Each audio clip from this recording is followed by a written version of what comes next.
美聯集團有限公司發出正面盈利預告。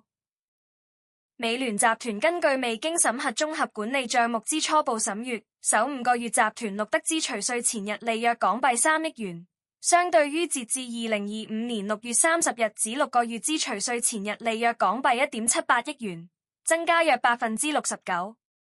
預期本集團截至2026年6月30日止6個月之稅前溢利將錄得顯著增長，並預期創中期業績20年新高。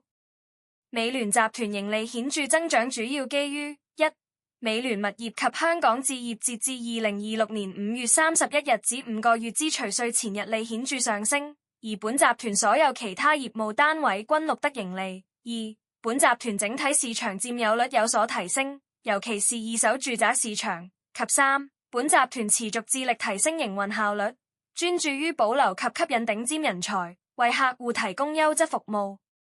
2026年首5個月，美聯之前線同事平均佣金收入按年上升接近40%，期內營業員佣金入息中位數較去年同期上升超過30%，期內佣金收入超過100萬元的人數亦較去年同期上升接近1倍。